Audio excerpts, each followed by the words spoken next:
Thank you very much for staying with us. This morning, we will be looking at the state of one of the states in Nigeria, the treasure base of the nation, Rivers State, the state of that state. What is happening there? The local government election was held at the weekend, and the result returned says that the PDP won only 3 out of the 23 local government seats as chairman in the chairmanship category, and of course, the APC won 20, the other 20. So, not just about that, there are many persons who have concerns about the legality of such election that was done under a administrator, and is that latitude for that in our laws? Even the whole arrangement in the first place, many persons have issues with it when the president proclaimed state of emergency, almost 6 months ago in that state because of the political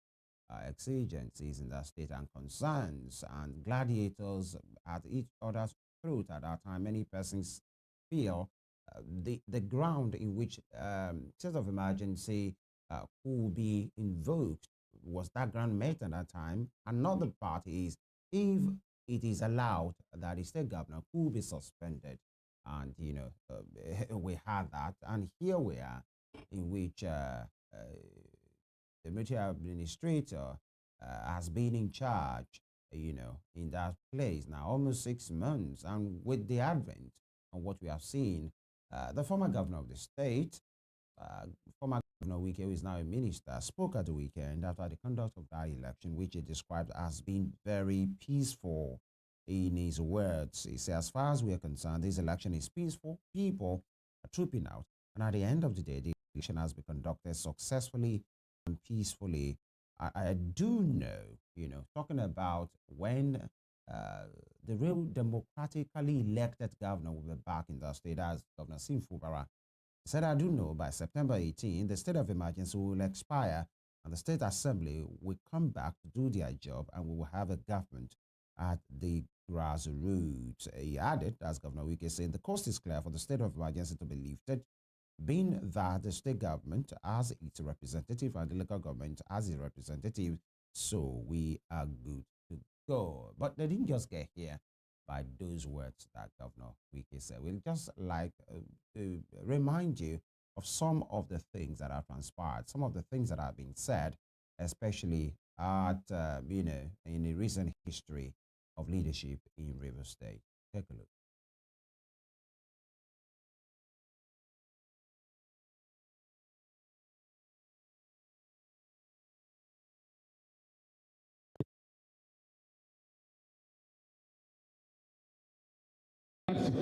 Don't you see how better I look?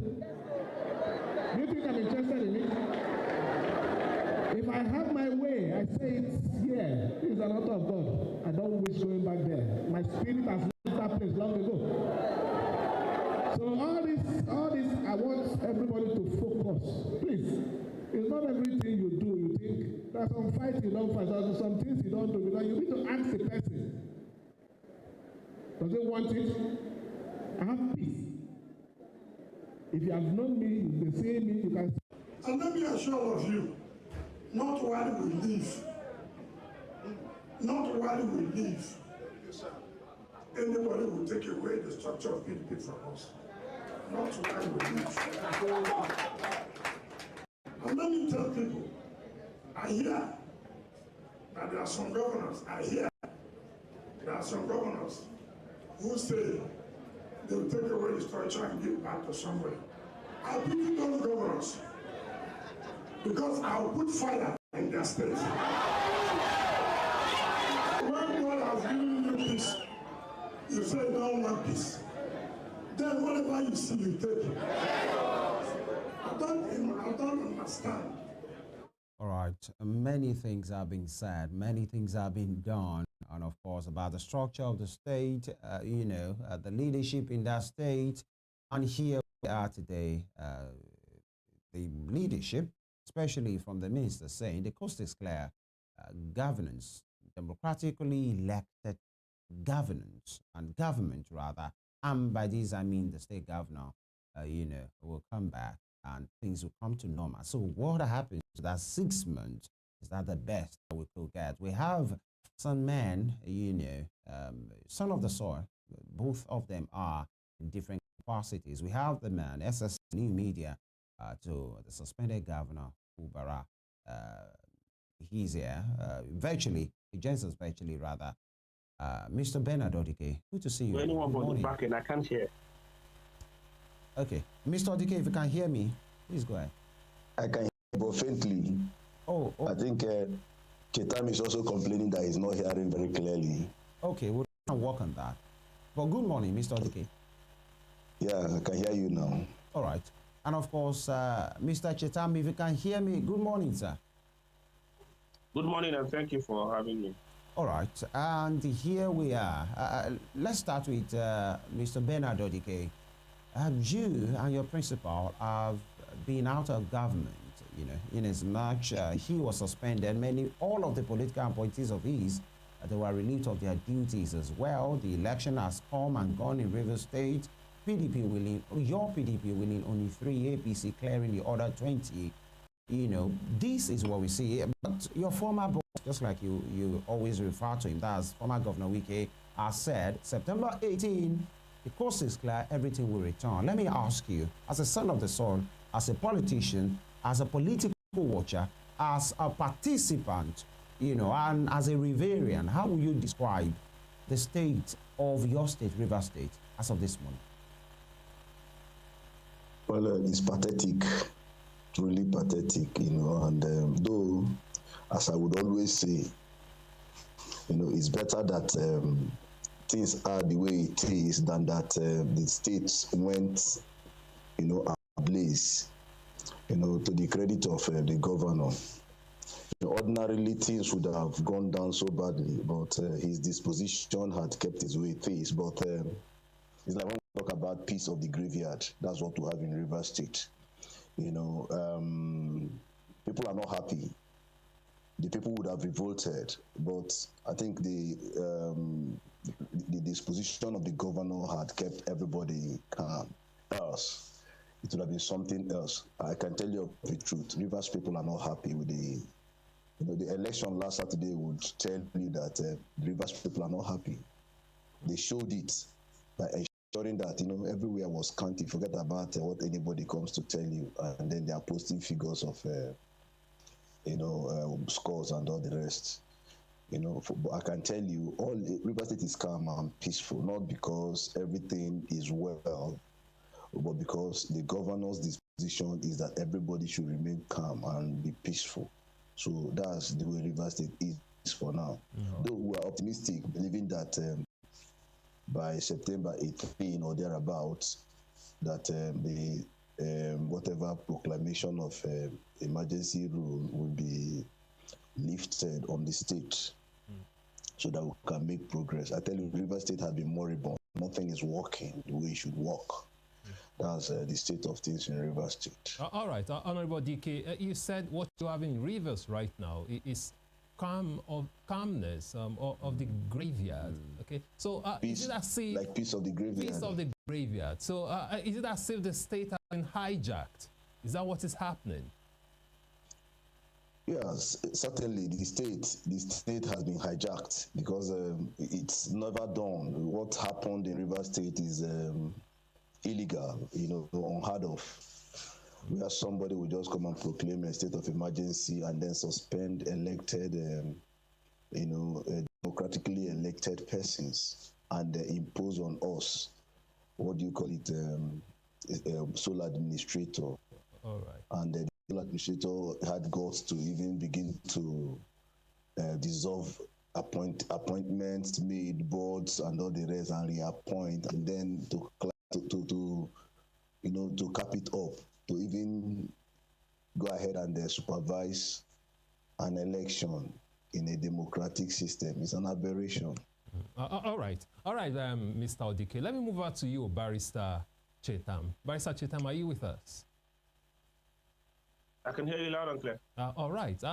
Barrister Chetam, how would you describe the situation in Rivers State right now? First of all, Governor Fubara's suspension will end on the 18th of September, just a couple of weeks away, just a couple of days as well, we might say. So his suspension will end on September 18. My question to you, Barrister Chetam, is what is the significance of Governor Siminalayi Fubara's return to power, judging by the fact that he is no longer in control?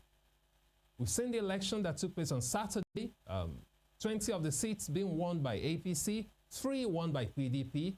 Governor Fubara even lost his own local government area. So the question is, what would be the significance of the return of Governor Fubara if he does on September 18? Well, for me, I must say particularly that I'm not too optimistic about his return, because I know his return is not going to change anything. Nothing is going to really change. He's only going to come back to continue with the agreement he has had with the FCT minister and with the agreement he has had with the president, to continue to permanently hand over the state to the president to control.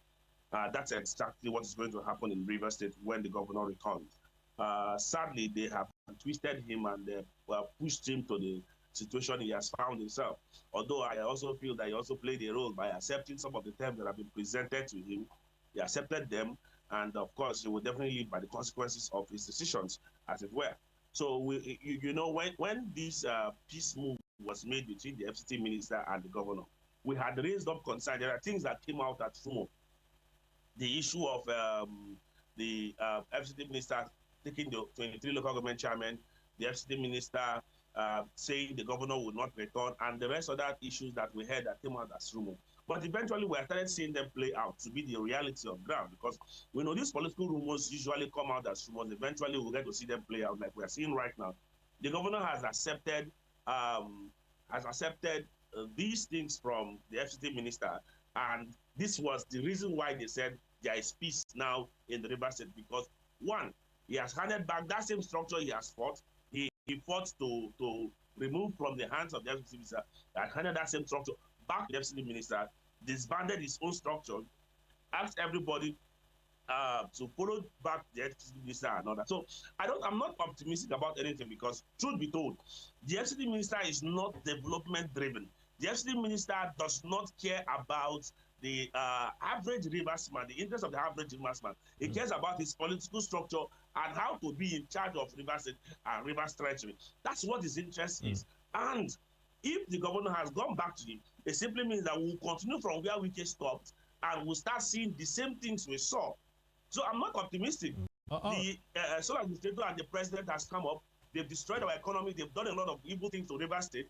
And I can tell you for free, anybody expecting that when the governor comes, he's going to come back to put back Rivers State on track should forget it, because this governor will not put Rivers State on track under the supervision of Yeso Wike, because Yeso Wike is not interested in development of Rivers State. He's only interested in making sure that Rivers State is under his whims and caprices, and that is all. So for me, I'm not optimistic about it. Right. If the governor comes, good and fine. If it doesn't come, but what we are saying is that we have now returned back to the old order.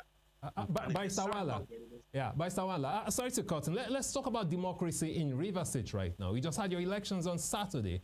In the words of Alhaji Atiku Abubakar, look at how he described it. He said, by the shameful and shambolic manner in which the occupation government went ahead to conduct local government elections in Rivers State, it's clear that the ruling APC party is not leaving anyone in doubt that it is prepared to throw caution to the wind to achieve an inordinate political advantage. That was what Alhaji Atiku Abubakar said.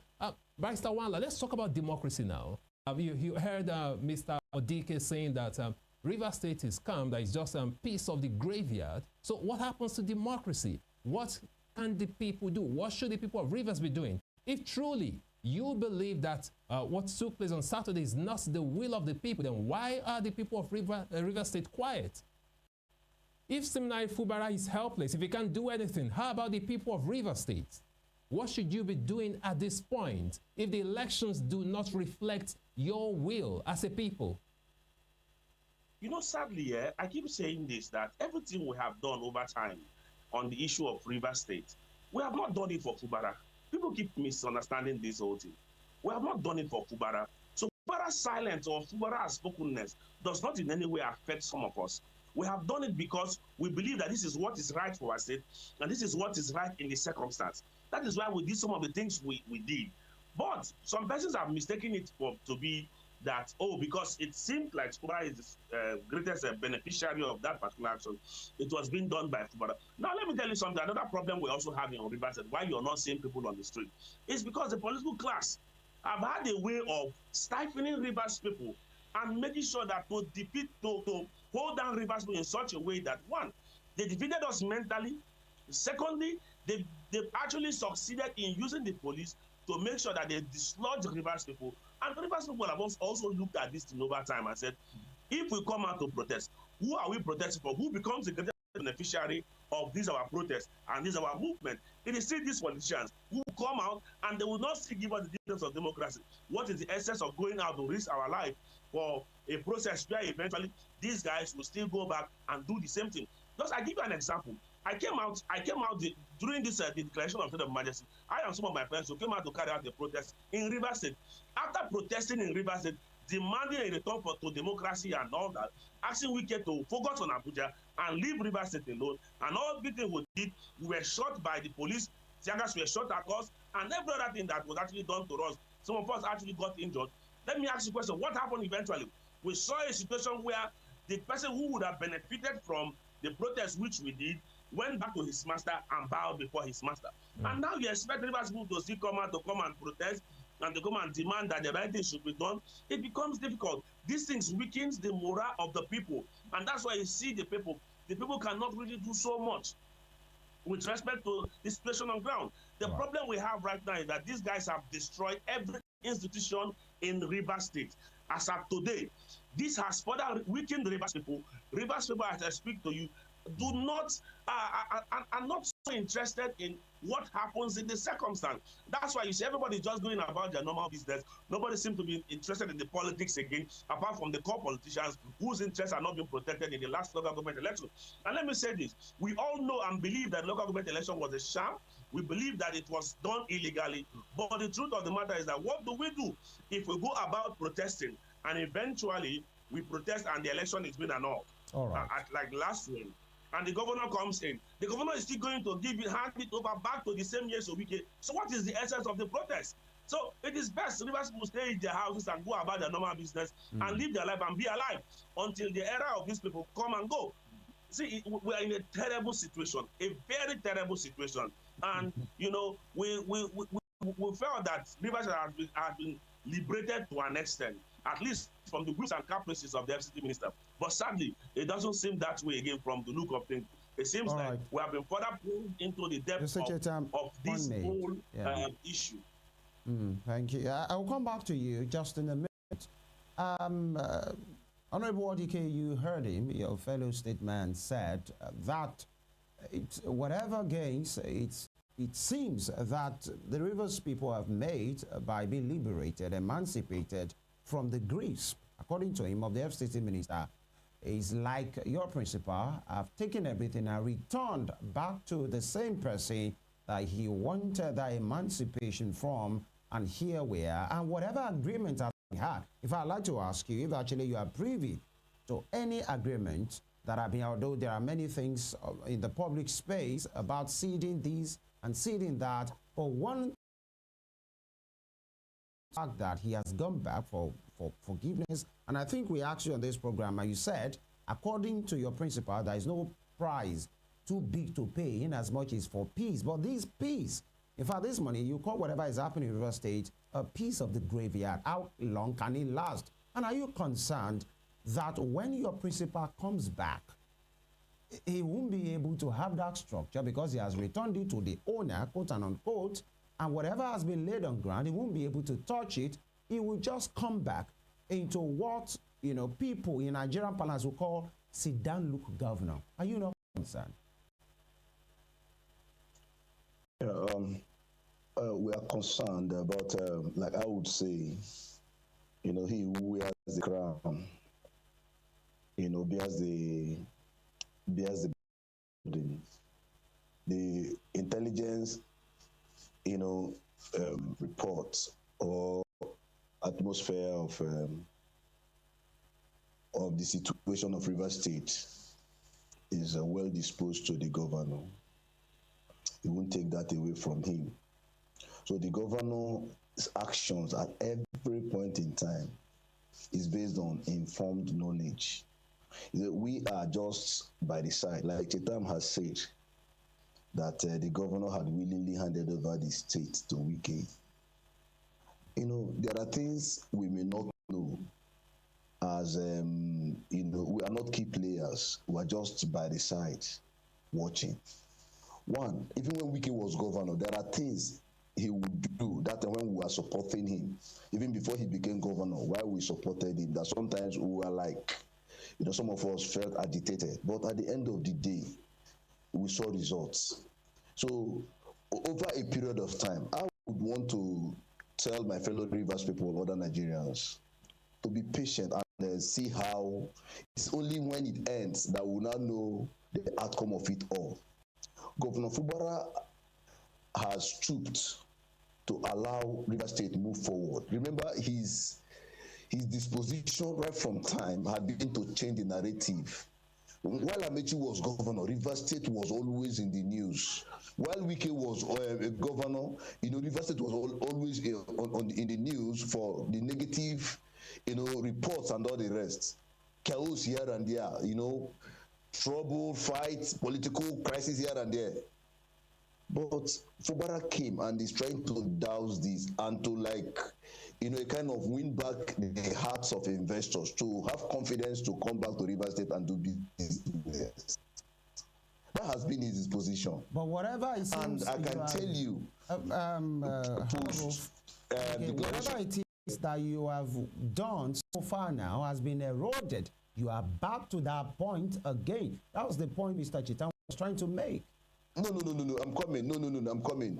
Post declaration of maybe the state emergency rule in Rivers State or usurpation or whatever you call it, we the Rivers people should be able to manage the situation to the advantage of Rivers State. One thing that has been shown in Rivers State is that Rivers State is not, as terrible as it has been made to look, say about 18 years ago.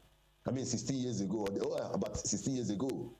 We have shown the world that Rivers State, that were peaceful, that were not exactly what we were projected to be like. That you can actually have your investment in Rivers State and be sure that your investment is secure. That's one thing that will be able to sell back to the world, to make the world understand about Rivers State. There are gains to be made. Not everything you see that is entirely negative. Governor Fubara had been careful to ensure that this disposition of Rivers people is presented to the world. We are not violent people, we are very hospitable. We are a place where anybody can come in and have the best of life. After all, people are coming in and making livelihood out of the state. But yet somebody or some group of persons out of selfishness creates an impression that Rivers State is a volatile place, and they are cashing out as a result.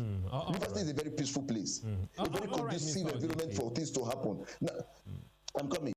Now, the issue of handing over back Rivers State to Nyesom Wike, or when we talk about structure, Governor Fubara ab initio had never done anything to take away structure from anybody. What he had done was to govern Rivers State, provide leadership. We're talking about structure. We were supporters of Nyesom Wike.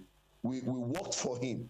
Sometimes when we make an opinion, even on the social media, you see people come to talk about, you have become a councillor under Wike. Did Wike nominate me as a councillor?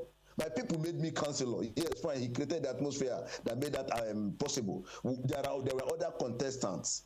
I had a case where assembly member then had a different candidate. The present assembly person now had a different candidate. But my people said I should be the councillor for them. Mr. Odike, please. And I became the councillor. We didn't make me councillor. No, yeah, I'm coming. Yeah, please hold that thought. Yes, we'll continue. I want you to hold that thought. We're due for a break. When we return, you'll continue with our line of conversation. Please stay with us.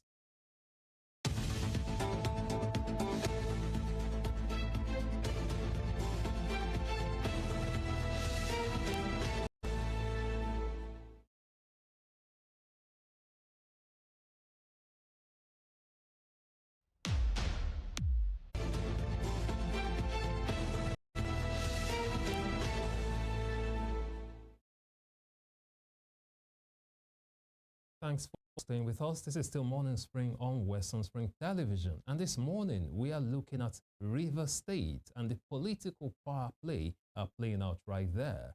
The state of emergency declared by Mr. President will elapse on the 18th of September. And of course, Nyesom Wike, the FCT minister, said all things being equal, that Governor Fubara should return to office, should return to power by September 18th. And also, we've been looking at the elections, just concluded local government elections in Rivers State as well, where the APC swept 20 local government areas, leaving 3 to the PDP.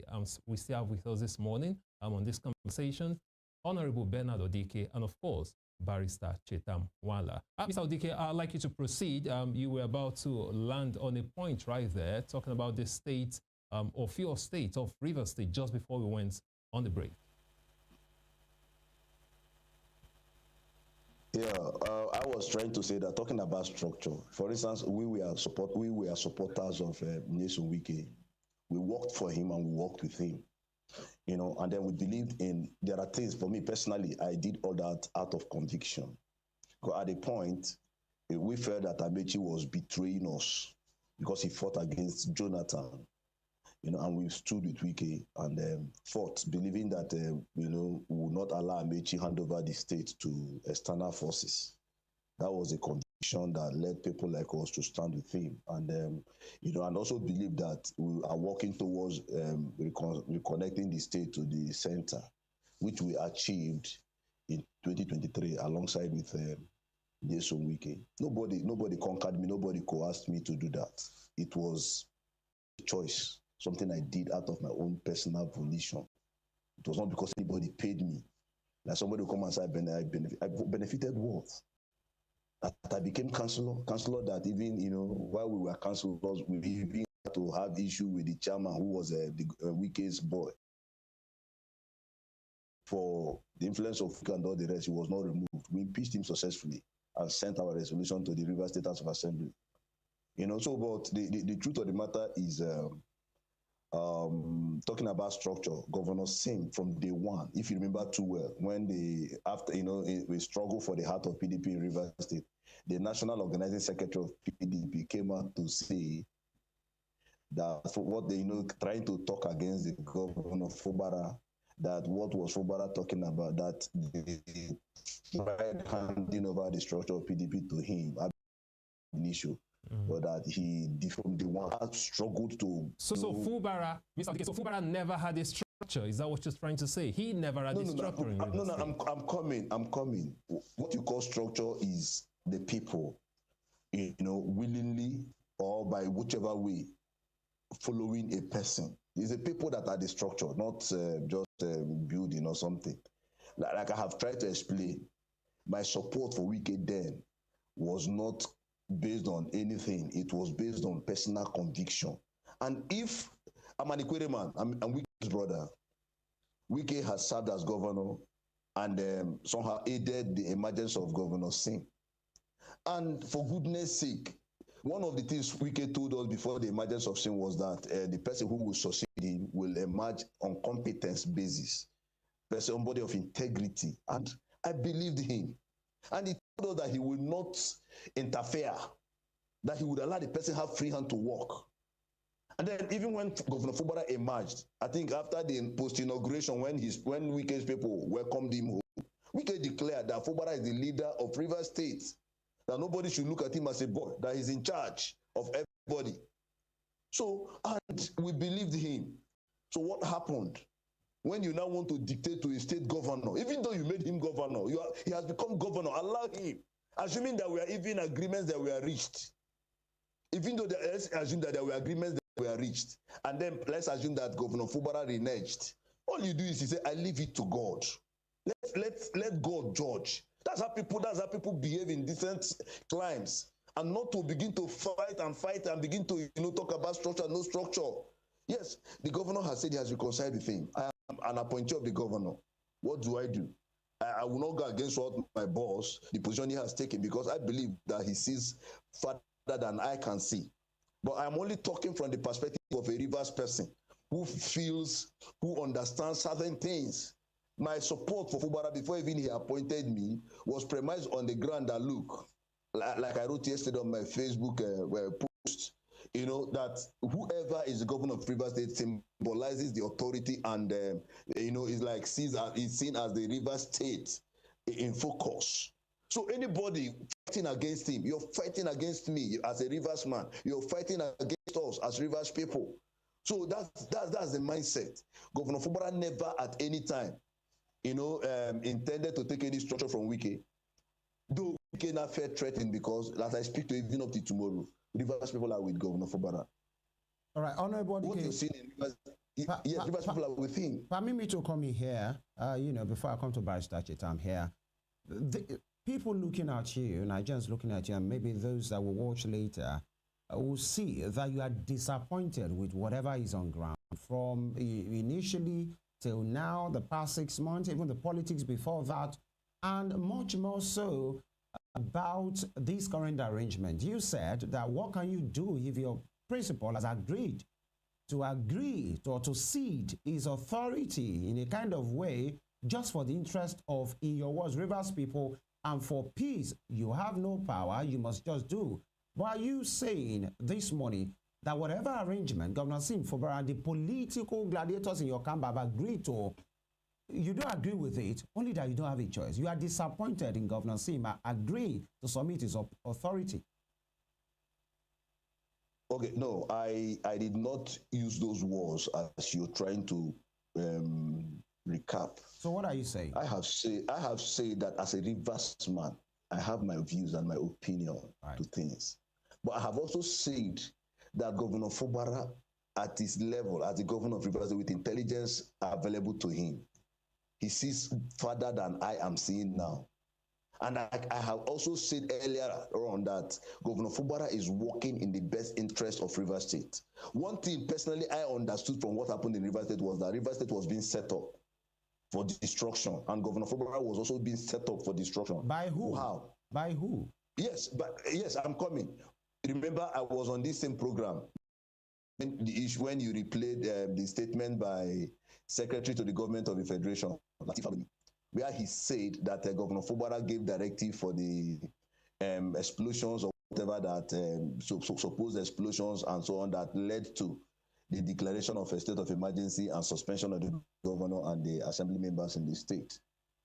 And I responded by saying that statement where they said the governor gave a directive, that before the governor gave that directive, he gave that directive the day he was commissioning a project. That's the Rivers State Government House Staff Quarters. He made a statement that he would give directive. And why was that statement made? Because people were feeling that, you know, the Rivers people were boiling. They wanted action, you know, and he said so. And even after he said so, he kept asking everybody to maintain the peace and remain calm. So all Governor Fubara did was tactical, to implore Rivers people not to take laws into their hands, to allow things play out, you know, in a very simple manner. Let me come to Barrister Chetam. Yeah, we'll come back to you.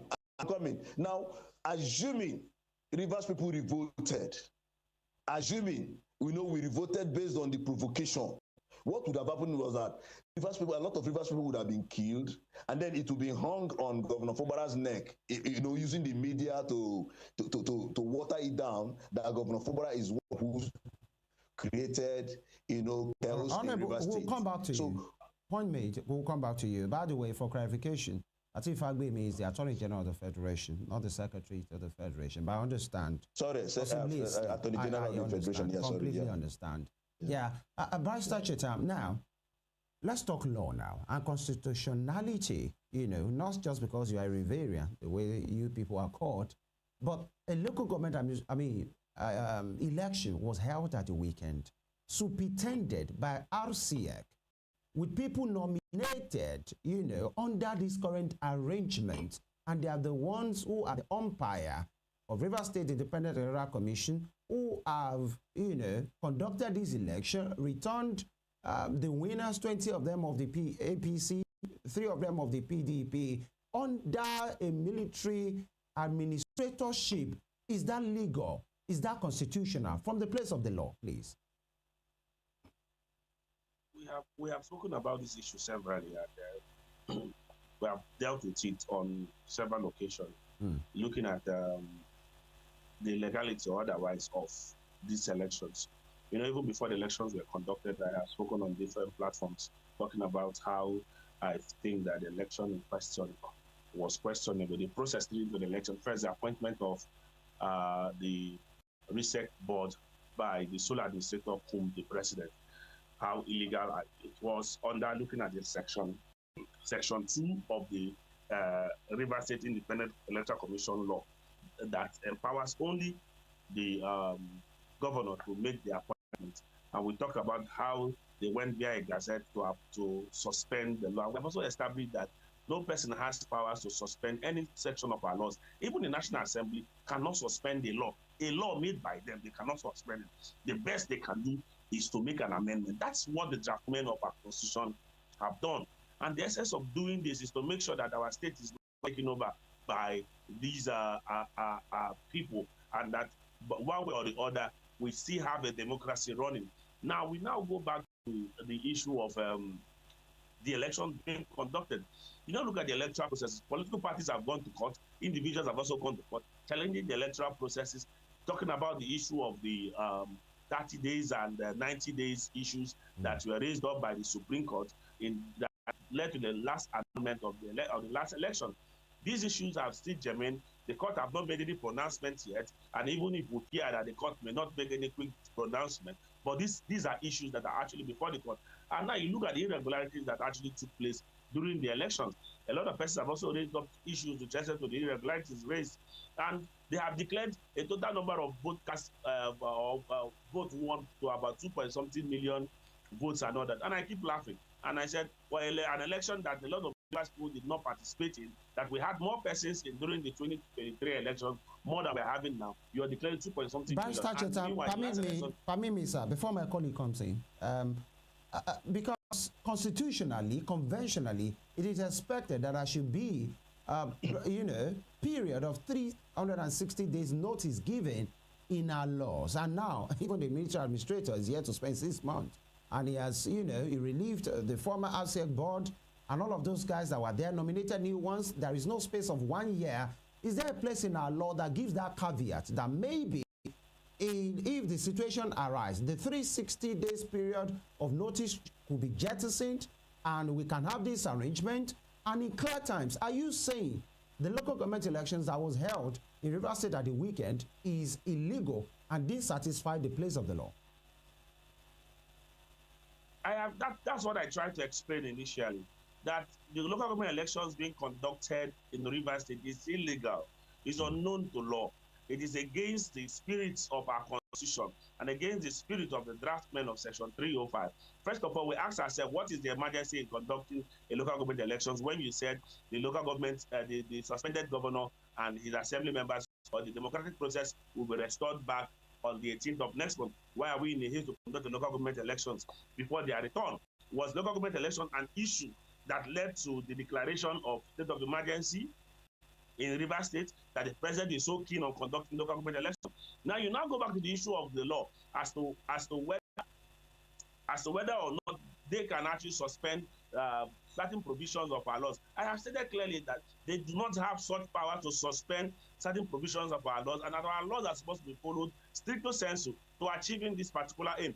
So, and from what we have seen, our laws have not been followed in this particular process. So this process is a nullity ab initio. But of course, I cannot sit here and just declare the process a nullity. I stand. It is only the court that can make such declaration, as it were. But sadly, do I have confidence in our court? I can tell you for a fact that I do not have confidence in Nigerian courts again. Personally, as a legal practitioner, I have lost confidence in Nigerian courts, and that the court must redeem itself as the last hope of the common man. The court must redeem itself as the last hope of common man by doing what is right and what is proper in the circumstance. So I want to state categorically that we can do better as a people, we can do better as a nation, but what we have seen is saddening, is pathetic, and it is really unfortunate. What the sole administrator, the president, and the FCT minister have done is not in line with our laws, with any known law. It's not in line. That's why we condemn the local government election in its totality, that this is not known to law. You know, when Governor Sim conducted the local government election, Some of us had raised up concern over some of the process that we followed, and the Supreme Court agreed with some of the positions we held at the time.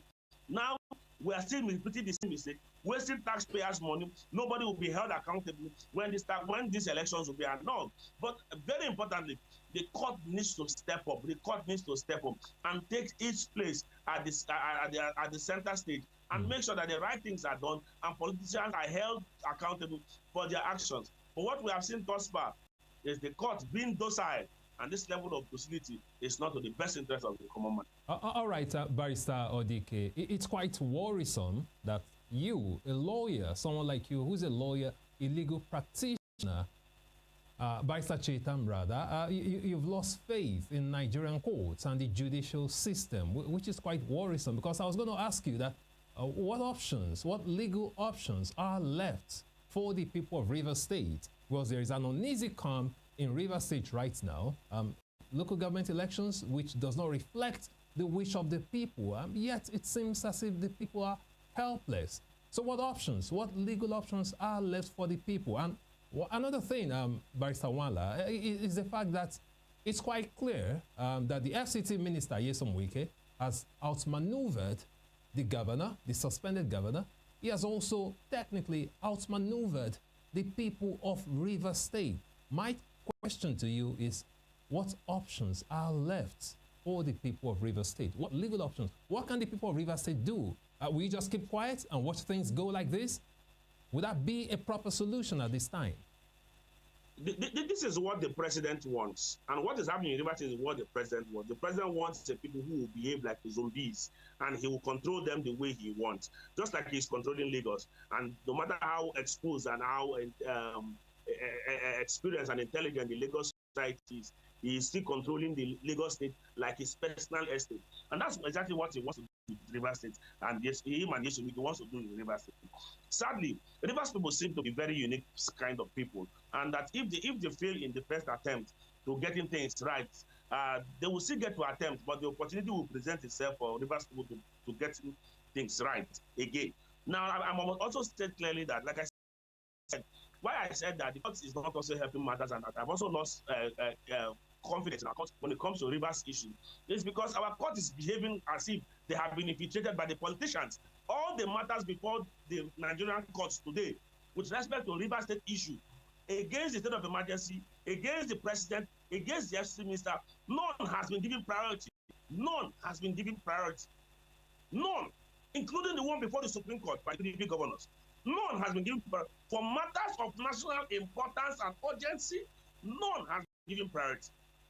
So, what is the essence of going back to the same court when none of these matters have been given priority? The matters filed at the Federal High Court here in Port Harcourt. So Barrister Nwala, in essence, we have moved from Port Harcourt to Abuja, and up till now, nothing has been done with respect to that matter. The matter filed by PDP governors at the Supreme Court level, nothing has been done. Why is our court so docile about issues? So, Barrister Nwala, what we have now is a helpless situation. That's what you're saying. It's quite a helpless situation. That is what it looks like. Sadly, that is what it looks like. It looks like we are helpless. But let me say this. In 2027, Rivers people I believe, Rivers people I know, would actually send a message to Mr. President, and he should expect it. He should expect it. If they have plans to read with the local Barrister Nwala, why should we believe you? If the people of Rivers State cannot do anything now, what can they do in 2027? Why should 2027 be different? We have our votes, and we are going to make use of our votes. And are you sure? If your vote cannot count now, Barrister Nwala, you just had local government elections. Your votes did not count according to you. It wasn't the wish of the people. So how are we sure that your votes will count in 2027? Did you hear me? I said you just had local government elections and your votes did not count according to opinions of the people on the street. So how are you sure that your votes will count in 2027? I didn't vote in these elections. Most Rivers people did not participate in the elections. It was just Chetam Nwala and his boys who actually did what they did, and that was what we saw. That if you look at, there was high voter apathy in these elections, very high voter apathy. One that was very terrible. However, let me tell you for free that yes, there are issues as to whether our votes will count in 2027 or not. But the truth of the matter is that let 2027 comes. I'm not going to actually say whether I can count or not, but let 2027 comes, Rivers people are going to show their displeasure to the president and to what he has done for Rivers State, what he has done against Rivers State. We are going to cast our vote against the president. We cannot vote for this president who has continued to undermine Rivers people, who has continued to undermine Rivers State and undermine everything about Rivers State. It is sad. It is very, very sad. But would have naturally said, okay, let us rely on the courts. But the court has looked, the court is behaving like it has been infiltrated by wicked. Especially, remember when we raised up issue and concern, when the FCT minister went about building houses for justices and judges of different courts. We raised up those concerns. And we said this is likely an inducement of our court. This is likely an inducement of our court. And we are seeing how the court has been quiet over the interest of the FCT minister. Barrister Chetam, that's a big allegation there. That's a big allegation there that needs to be substantiated. The issue of inducement. It tells you. Because ask me, why should the FCT minister be building houses for judges? Why should the FCT minister be building houses for judges? Is that part of his responsibility? What happens to the judiciary? What has happened to the Judicial Commission? What has happened to people who actually own this responsibility to take care of the welfare of judges? You know, see, our constitution was well drafted, but the problem we have is implementation of our laws. Now there are agencies there are bodies within the judiciary that should take care of the welfare of judicial officers, that should take care of the welfare of judges as well. Now, it is not the FCT minister or under the purview of the FCT to build houses for judges. But we saw a situation where the FCT minister built houses for judges, and these houses were not rejected. They were accepted. But it did, the same intervention happened, if I may, the same intervention happened while he was governor in River State. He even did the same thing with the law school as well. So why do you think this matters now? No. You know, this issue has been there. You know, even from the beginning, from when this whole thing happened, I had even spoken on your station over this particular issue. And I have also raised up this concern. The issue of the law school. No, of course, law school is not something you can arrogate to a particular person because it is not an individual's property. The same thing he did in Rivers State, when he was doing the same thing in Rivers State, we raised up this concern. And we said, no, you do not do this for judges. Do not compromise Rivers State judges, because the intention was to put them in his pocket. That's the intention, to put them in his pocket. Yeah. This happened time and time again. Quick one. And I must tell you that if we do not stop these things, we are running this nation aground with this kind of practices we are allowing to stand. All right, I'd like you to clarify something. That is why I'm not even shocked that the judiciary is not taking step or taking any step with regard to Rivers State matters. All right. Quiet about it. Why is the judiciary quiet? If I may, let me ask you something. Mr. President, you know, according to you now, you have mentioned it almost 3 times on this program, talking about setup, talking about maybe his vested interest, talking about control. People say what he tried to do in Lagos is what he's trying to do in River State as well. Why are you pinpointing him? He's not from there. He's not even a member of the PDP. He's just a president, you know, doing his politics and, of course, superintending the land. But you have repeatedly mentioned the name of Mr. President Bola Ahmed Tinubu, and I hope you have facts to substantiate what you're saying. Who declares it of emergency in River State when they should not declare it of emergency in River State? Who hid under a guy to declare it of emergency in River State? Was it me?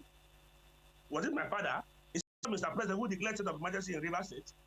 So if Mr. President declares it in River State that has been peaceful, he said he did that in the best interest of the nation at that time. In which best interest? How did he come? How did they arrive at the best interest of River State? What happened to the best interest of people in Borno? What happened to the best interest of people in Yobe? What happened to the best interest of people in Benue? What happened to the best interest of those people that actually need the declaration of state of emergency? Why is it in River State? Why is he so interested in conducting local government elections in the River State? Is it part of the emergency? Is it part of the emergency? If he's not interested in the local structure of River State, is it part of the emergency? What emergency is there that we even have a situation where we hear that from lots of allegations going on as I speak to you right now, that people are alleging that even the sole administrator is now signing C of O in our state. The Senate C of O in our state. What are the plans of these people in River State? What exactly do these people have? By Mr. Nwala, he's the acting governor. Why are they trying to do this to us? And Mr. President has sanctioned this and supported this. This is a terrible situation. And let me say this. You know, me, I'm very open to them. They can do anything they want to do. But I must state clearly that we will not fold our hands and watch Mr. President to continue the way he has continued. We will continue talking against it and condemning it. All right. We don't have the powers to do certain things, but we will have the voice and we'll continue to make use of our voice to condemn the act of Mr. President in this state and in the country. All right. So many things. You talked about the military administrator signing the C of O. I wanted to ask, if he doesn't have that power, is the man in charge? Or whatever being the case right now. But then these he should take the entire state and put it in his pocket. Let us know that he has the powers to do everything. That's exactly what they have done. This is an ongoing conversation. And we wait for that September 18, what will become of that state. By the way, we take a quick break now, but we understand that Barrister Chetam must go. We thank you for your time and your take. Chetam Nwala, an African human rights lawyer. Thank you. Thank you for having me. Of course, Honorable ODK is still here. On this quick break. When we return, we take it straight home. So what becomes, or what are we to expect in the next 17 days? Would Sim Fubara be back? If he's back, what type of a governor will he be? Especially when he told us a few months ago, do you think I want to go back? My spirit has left the government house. Has his spirit returned? Is he still excited? Some of these questions will be asked after this break. Stay with us.